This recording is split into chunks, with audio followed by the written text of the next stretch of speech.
स्वर्ग की दहलीज पर पीएम मोदी, शनि नक्षत्र में जन्मे पीएम मोदी, मंगल महादशा में पीएम मोदी। अब टूटेंगे कितने रिकॉर्ड, रचे जाएंगे कितने इतिहास। साइनाइड से साइलेंट किलर तक, शत्रुओं के कपाल पर मंडराता यमराज। पीएम मोदी की ब्लैक एंड व्हाइट पिक्चर देखिए सिर्फ और सिर्फ धर्म ज्ञान पर। नमस्कार, धर्म ज्ञान के दर्शकों का स्वागत है। मैं हूं आपके साथ कविता राणा, मेरे साथ एस्ट्रोलॉजर डॉक्टर मयंक शर्मा जी। स्वागत है सर आपका। धन्यवाद कविता जी। धर्म ज्ञान के सभी दर्शकों को सादर नमस्कार। आपका हर पल मंगलमय हो। अब जब देश के प्रधानमंत्री नरेंद्र मोदी जी का 76वां वर्ष शुरू हो चुका है, तो ऐसे में आज आपका ये जानना भी बहुत जरूरी है कि पीएम मोदी के संदर्भ में की गई मयंक शर्मा जी की अधिकतर भविष्यवाणियां सत्यता की कसौटी पर खरी उतरी है। जी हाँ, इन्होंने ही पीएम मोदी के बैक टू बैक प्रधानमंत्री बनने की भविष्यवाणी की थी, वो सत्य हुई। आपको याद होगा कि मयंक शर्मा जी ने ही इस बात के साफ संकेत दे दिए थे कि पहलगाम के बाद ऑपरेशन सिंदूर तो होगा, लेकिन भारत पाकिस्तान के बीच महायुद्ध वाली जैसी स्थिति नहीं आएगी। जी हाँ, प्रॉक्सी वॉर होगा, एक मिनी युद्ध देखा जा सकता है, लेकिन जिस तरह की संभावना जताई जाती है कि भाई बड़ी कोई वर्ल्ड वॉर हो जाएगी, तो ऐसा कुछ नहीं होने वाला है। इन्होंने इस बात की भविष्यवाणी कर दी थी कि मंगल की महादशा में ही पीएम मोदी एक ग्लोबल लीडर के तौर पर स्थापित होंगे, ऐतिहासिक फैसले लेंगे, और जो हमने होता हुआ देखा भी है।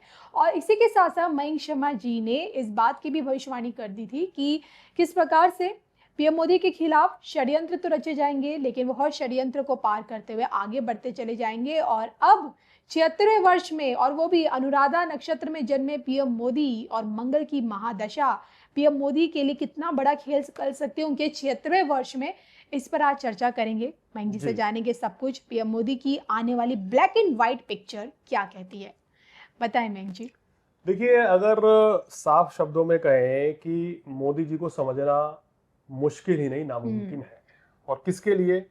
विपक्षी नेताओं के लिए जी, विपक्षी देशों के लिए बड़ा मुश्किल है। एक उलझी हुई पहेली है के समान है उनके लिए। मतलब कि अगर ये चुप रहते हैं तो सोचते हैं मोदी जी दब गए हैं, या हमारे पड़ोसी देश जो भारत के ऊपर हमलावर रहते हैं, या यूं कहें सीधी सी बात है पाकिस्तान की, बांग्लादेश की, या फिर बात करें अमेरिका की, जो लंबे समय से कोशिश कर रहे थे कि भारत को दबाव में ला जाए। भारत जो है ना कि महाशक्ति बंदा है, और कहीं ऐसा ना हो जाए कि अमेरिका को टक्कर दे दें जी। और तो भारत की छवि को खराब किया जाए, नरेंद्र मोदी जी को हटाया जाए, और कहीं ना कहीं मोदी जी की छवि देश दुनिया में खराब की जाए और भारत को दबाव में लाया जाए।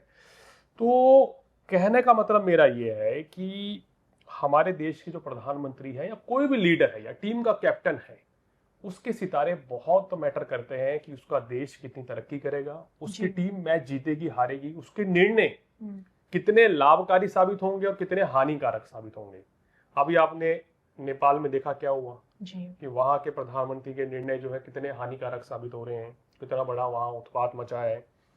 तो कहीं ना कहीं देश के प्रधानमंत्री के निर्णय, उनकी कुंडली, उनका भाग्य पूरे देश का भाग्य तय करता है। 140 करोड़ लोगों के भाग्य को भी वो प्रभावित करता है। अगर मोदी जी कोई निर्णय लेंगे तो उसका लाभ पूरे देश को मिलेगा। यानी कि टीम कैसा प्रदर्शन करेगी, ये इस पे डिपेंड करता है कि कैप्टन के सितारे स्टार्स कितने स्ट्रांग है। मयंक जी देखिए, अभी हाल ही में जब टैरिफ वॉर हुआ, मैंने आपसे सवाल भी किया था क्या ट्रम्प पीछे हटेंगे, और आपने साफ संकेत दे दिए थे कि टैरिफ वॉर ट्रम्प कितनी भी कोशिश कर ले, लेकिन मोदी जी को झुका नहीं पाएंगे। आपकी भविष्यवाणी सत्य हुई। तो उसी पे मैं जानना चाहती हूँ, अब आने वाला समय खासकर भारत और अमेरिका के लिए आप कैसा देख रहे हैं? देखिए, ट्रम्प कहते हैं ना कि पहले तो बातें कर रहे थे कि मैं भारत के ऊपर इतने प्रतिबंध लगा दूंगा, टैरिफ कहना चाहिए 50%, फिर 100% पे भी बात हुई है। और कहीं अचानक से आप देख रहे हैं कि उनके रवैये में, व्यवहार में बदलाव नजर आ रहा है। बदले बदले से सरकार नजर आ रहे हैं, मोदी जी को बर्थडे विश करते हैं, अपना दोस्त बता रहे हैं, और अब ये बातें फिर से शुरू करने लगी हैं कि भारत और अमेरिका की जो दोस्ती है वो अच्छी चलेगी। और अभी तो मैंने ये भी सुना है, आप सही बताएंगी, वो ये भी बातें कर रहे हैं कि व्यापार भी अच्छा करेंगे। तो ये क्यों बदलाव आया है, आखिर इसके पीछे कारण क्या है? देखिए, ये बात समझनी पड़ेगी पूरे विश्व को, किसी भी देश को। भारत अब वो कमजोर देश नहीं रहा है कि कोई भी आके उसको दबा दे। क्योंकि यहाँ अब लीडरशिप क्वालिटी बड़ी जबरदस्त है। हमारे देश के प्रधानमंत्री इतने जबरदस्त फैसले लेते हैं, उनकी कार्यप्रणाली बड़ी जबरदस्त है, उनके सितारे बड़े जबरदस्त हैं, जिसके चलते कोई भी भारत का जो बुरा करना चाहता है, भारत के शत्रु देश हैं, तो भारत का कोई नुकसान पहुंचा नहीं पाएंगे। अगर ट्रंप ने कोशिश करी कि भाई राष्ट्रपति बनने के बाद कि भारत को दबाया जाए, भारत की ताकत जो है, भारत के उद्योगपति जो है, कहना चाहिए खूब ऊंचे जा रहे हैं और भारत ऊंचाइयों की ओर है, कहीं ऐसा ना हो जाए कि टॉप 3 में आ जाए इकोनॉमी में। तो इस चीज को दबाव में डालने के लिए भारत को, मोदी जी को एक षड्यंत्र रचा गया। कहीं ना कहीं उसमें ट्रंप जो है बुरी तरह से, कहना चाहिए, फेल हुए जी, पूरी तरह से फेल हुए हैं। अपने देश में ही अपनी पार्टी के नेता, विपक्षी नेता उनके खिलाफ हो गए हैं और उसी के चलते ट्रंप के ये जो बदले बदले से सरकार जो नजर आ रहे हैं ना, बदले बदले से नजर आ रही है, मजबूरी है जी। ये मजबूरी है कि मोदी जी के साथ हाथ मिलाना, जबकि वो ये चाह रहे थे कि प्रधानमंत्री मोदी को दबाव में लाया जाए और भारत को अपने हिसाब से चलाया जाए। भारत की ग्रोथ को देख के आने वाले 10 वर्षों में जो भारत टॉप 3 में या टॉप 2 में आ सकता है, अमेरिका ये चीज बिल्कुल बर्दाश्त नहीं कर रहा था। इसलिए ट्रंप ये चाह रहे थे कि किसी तरीके से भारत को दबाव में लाया जाए।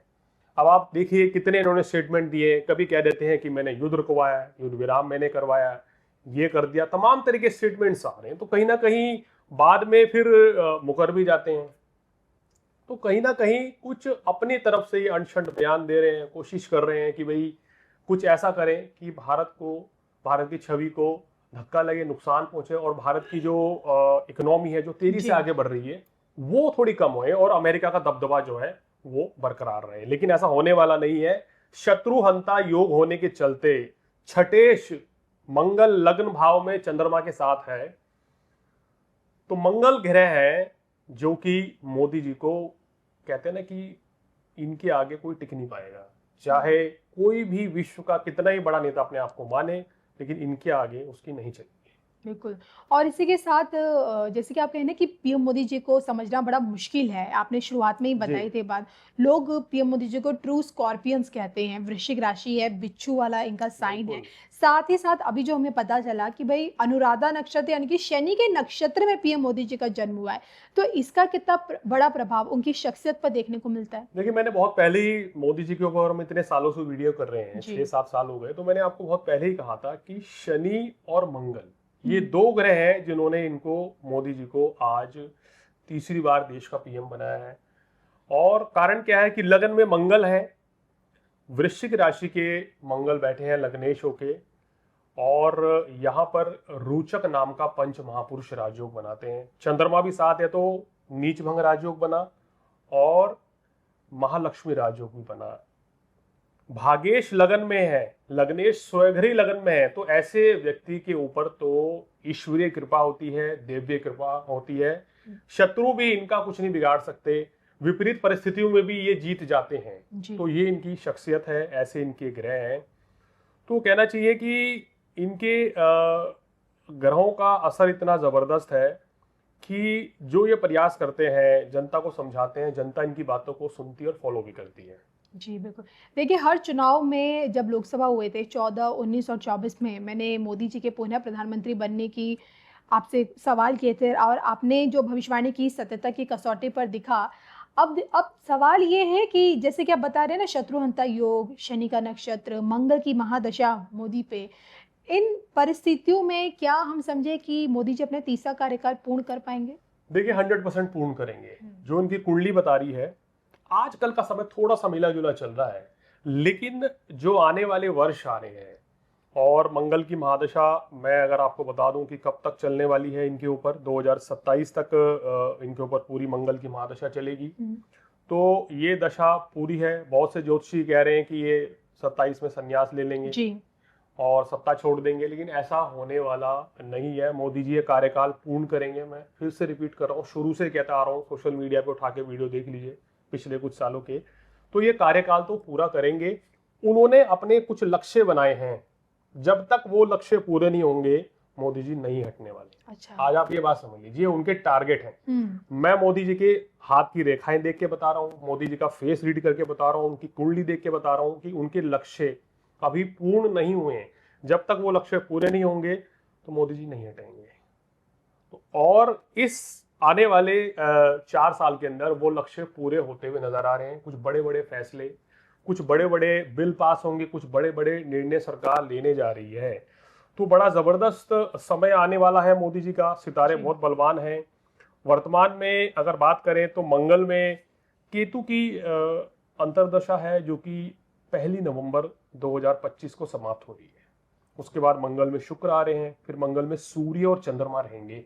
तो ये जो मंगल का नवंबर के बाद से जो अंतर्दशाएं आ रही हैं, चाहे शुक्र हो, चाहे सूर्य हो, चाहे चंद्रमा हो, ये मोदी जी की छवि में 4 गुना वृद्धि करने जा रही हैं। जी। मतलब कि जितना मोदी जी ने अचीवमेंट पिछले अपने राजनीतिक जगत में अब तक किया है, उससे ज्यादा अचीवमेंट इन 4-5 सालों में होगा। ये आप खुद देखेंगी और फिर वीडियो मेरे साथ करेंगे और बताएंगी सर ये बात सत्य हो रही है। और एक चीज और मैं आपको बता दूं, मैंने आपको सोशल मीडिया पे ये पहले ही बोल दिया था कि Bharat Russia, Bharat Italy, Bharat France के रिश्ते आने वाले समय में बहुत मजबूत होंगे जी। और बहुत अच्छा ये रिलेशन इनका चलने वाला है। तो कहीं ना कहीं ये चीजें होती हुई दिख रही हैं। आप देख रहे हैं भारत के साथ रशिया की क्या इस समय दोस्ती चल रही है। कह रहे हैं कि 2 राष्ट्राध्यक्ष मिलकर ट्रंप को चढ़ा रहे हैं। भाई ट्रंप चिढ़ रहे हैं इसी बात से। ट्रंप को साफ बोले तो मिर्ची लग रही है कि क्यों पुतिन और मोदी एक साथ घूम रहे हैं, गाड़ी में घूमते हैं और मोदी खुद उनकी गाड़ी में उनके साथ जा रहे हैं। तो ये बातें जो है ना भाई, कहना चाहिए अमेरिका को चुभ गई हैं। उसको ट्रंप के दिल पर ये कहना चाहिए मोदी जी ने बड़ा जबरदस्त अटैक किया है। साइलेंट किलर है, स्कॉर्पियन है ना, कुछ बोलेंगे नहीं, पहले करके दिखा देते हैं। आपसे अब छोड़ते नहीं है। दर्शक जानना चाह रहे हैं कि क्या यही साइलेंट किलर 29 के बाद भी हमें नजर आएंगे? बिल्कुल नजर आएंगे। आप भूल जाइए कि ये कहीं ना कहीं आपसे दूर जाने वाले हैं। राहु की महादशा रहेगी और राहु मीन राशि का राहु है। और अगर मैं राहु के नक्षत्र की बात कर दूं, क्योंकि नक्षत्र का बड़ा महत्व है कविता जी। कोई भी ग्रह किस राशि में होगा, शुभ नक्षत्र में है तो बहुत अच्छा रहेगा। उत्तरा भाद्रपद नक्षत्र में है राहु, पंचम भाव में। और राहु की जो पंचम दृष्टि है धर्म भाव पे है, भाग्य भाव पे है। सप्तम दृष्टि लाभ भाव पे है, विदेश भाव पे है। नवम दृष्टि स्वयं मंगल और चंद्रमा लग्न भाव पे है। यानी कि राहु की महादशा में नरेंद्र मोदी जी का आप नया रूप देखेंगे। वो अध्यात्म से जुड़ सकते हैं, वो अध्यात्म में लीन हो सकते हैं। ये उनका भविष्य है क्योंकि राहु की दशा रहेगी। लेकिन अगर कोई ये ख्वाब सोच के बैठ रहा है कि मोदी जी जा रहे हैं, जाने वाले हैं भाई, अभी बस कुछ ही 1-2 साल बाद गद्दी छोड़ देंगे, अधूरा कार्यकाल रहेगा, तो ऐसा कुछ होने वाला नजर नहीं आ रहा है। इनके सितारे बड़े जबरदस्त हैं। अब देखिए, मैं आपको उदाहरण देता हूं कि जिस दिन मोदी जी का जन्म हुआ है 17 सितंबर 1950 को, उस दिन कितने ही बालकों का जन्म हुआ होगा जी। क्या सभी के ग्रह, क्या सभी के सितारे मोदी जी के जैसे हैं? क्या सारे प्रधानमंत्री बन गए? नहीं। कारण क्या है? मेरी बात को ध्यान से समझिए। आज आप ज्योतिष में सामुद्रिक शास्त्र का बड़ा महत्व है। सामुद्रिक शास्त्र के अनुसार कोई भी व्यक्ति आपकी हाथ की रेखाएं देखकर, शारीरिक अंग देखकर, आपका फेस रीड करके बता देता है कि आपके चेहरे में तेज है नहीं, भोलेनाथ की कृपा, हनुमान जी की कृपा आपके ऊपर या दिव्य कृपा आपके ऊपर है या नहीं।